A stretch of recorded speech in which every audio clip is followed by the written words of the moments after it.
Hey, Bubba, good afternoon. I got your seat warm over to my left here. I'm in the booth at Bum Walker. I'm not going to mess around. I'll probably mess around with your bat in about 30 minutes. When are you showing up today? You know, I'm going to be there early today. I want to come out for BP, watch that first group hit. And so, I saw the swings you were taking with my bat, Phil. Don't teach that thing bad habits. Oh, I'm only going to leave very gross finger marks on it from eating fried chicken here in the radio booth. Don't worry about it. Jim Palmer said on an Orioles broadcast, I guess it was yesterday, that he never ate fried chicken. He's never eaten chicken wings. And then I think there was somebody texted in and was like, well, what about Wade Boggs? You're a big fried chicken. You're a big Sonic burger guy, but you got to be a big fried chicken guy, too. Oh, I got to say that back in the day, my mom's fried chicken is the best there ever was. And then other than that, I don't know if you've ever been to Montenay Inn. Chicken's really good. It's about the closest thing to my mom's fried chicken I've ever had. So, yeah, I love fried chicken. Wade Boggs was 3 for 5 lifetime against Jim Palmer, which just goes to show you should eat fried chicken, I guess. But it worked for Palmer, so nothing about that. All right, we've got a doubleheader tomorrow. Gage Wood will be starting one of the games tomorrow. My assumption would be the first game of tomorrow's doubleheader. What did you think of having Gage back in the rotation instead of working in relief?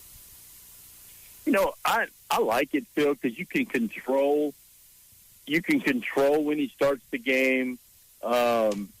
It just gets him more prepared. So he's got a routine he wants to do. He can do his routine. Know when game time is going to be, know how many pitches he's going to throw. I think it just works way better for a starter's mentality, especially coming back after an injury. They can control everything, kind of like they did with Brady Tigert last year.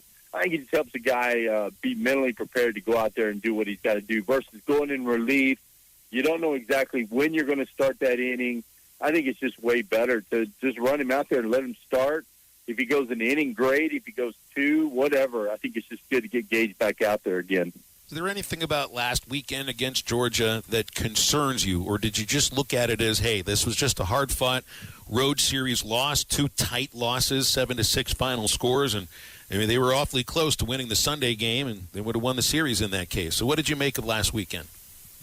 No, I tell you what, I look at it and say, wow, we didn't even play good baseball, and we could have easily swept the series. I mean, you think about it, a couple of swings in crucial situations and a couple of big pitches, and we sweep that series, Phil. And to think of we could have almost done it, and we didn't even play well. I mean, we really did. Friday night was a good game, but Saturday and Sunday, we didn't play our best baseball. Middle lineup didn't produce much, and we still put ourselves in a chance to win both those games. And that gets me really pumped up because, I don't know, typically we're going to go out and play better baseball. Middle lineup's going to be going. And so, yeah, I look at it as a positive.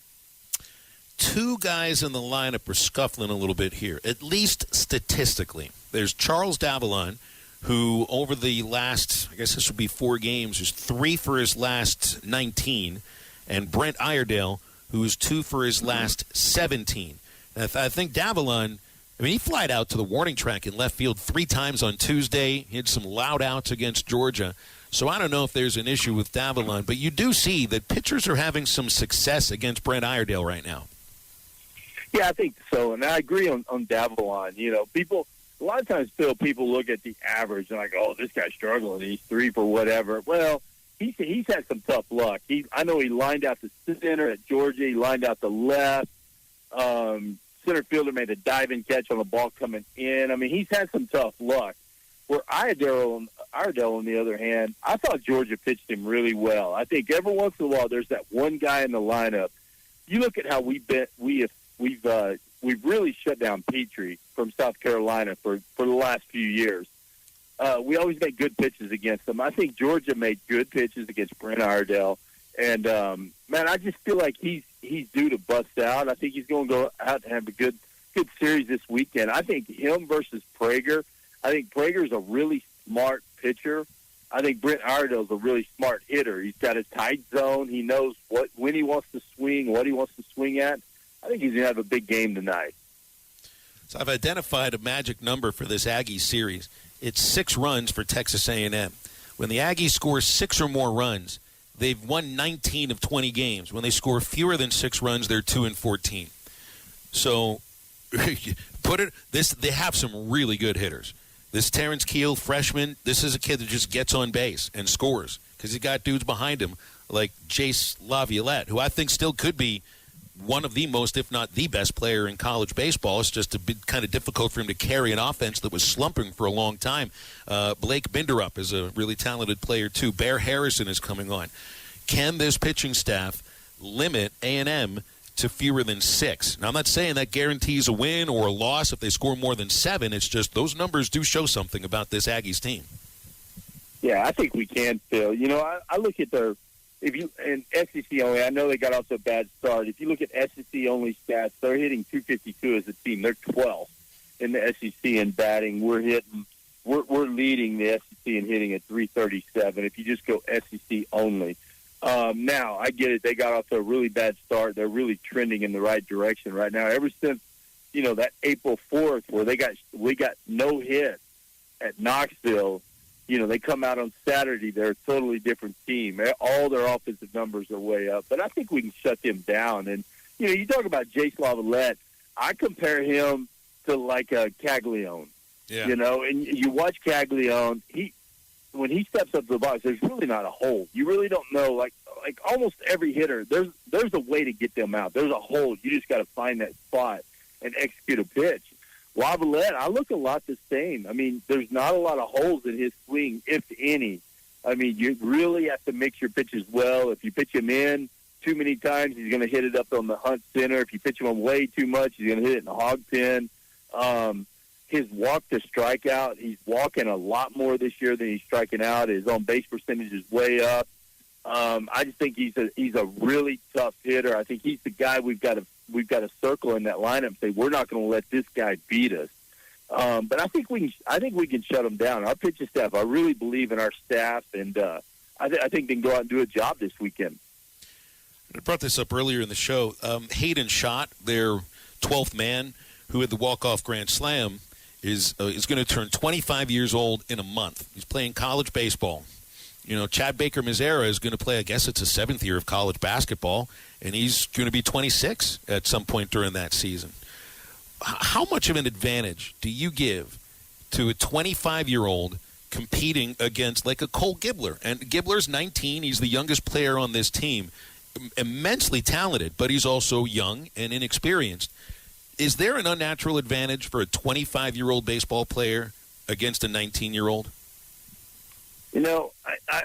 I try to think about it, Phil. In other sports, there is an advantage, but I think when it comes to baseball, there's a huge advantage. I think back to me about when I was 18, I really didn't know a whole lot, to be honest with you. I just kind of went out and played the game, and I was kind of feeling my way through it, keeping my mouth shut, my ears open. I really start to figure the game out. 26, 27, 28 is when I really started putting things together. And so there's a huge advantage right there. And it's crazy to think there's a lot of guys in that same boat, 24, 25 years old, playing this year. And it's gonna stay that way with some of the new JUCO rules. And so it's a huge advantage to the kid that's older. But with that being said, I really like our freshman Gibbler, and I'll put him up against anybody. I think he's got a chance to get anyone out. I think it's so interesting the way you put it in this, too, because I had conversations with guys that were on rehab, major league pitchers that would come down on rehab. We only had a couple of them with the Travelers, but they hated coming to Double-A. They hated it, and they really hated going to Single-A.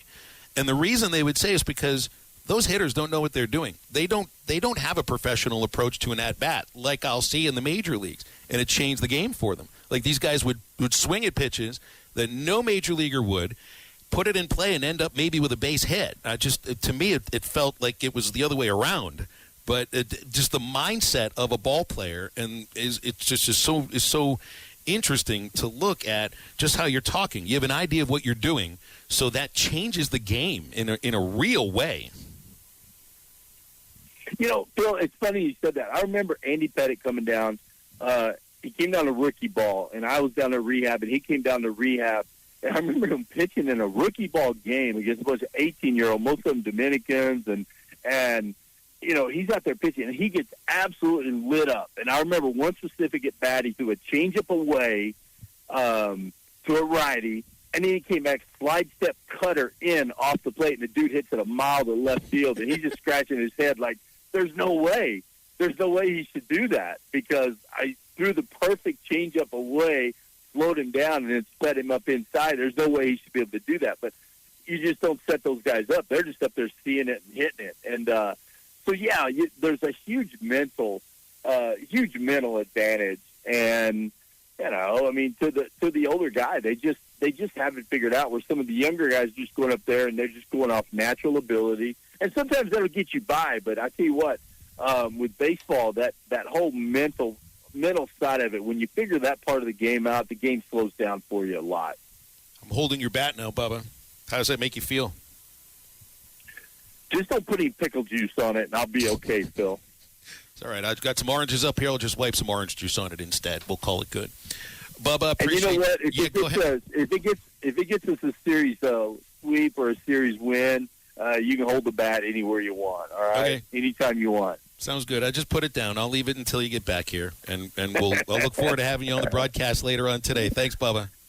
Hey, looking forward to it. Thanks for having me on. Go Hogs. You got it. That's Bubba Carpenter. Batter up with Bubba Carpenter.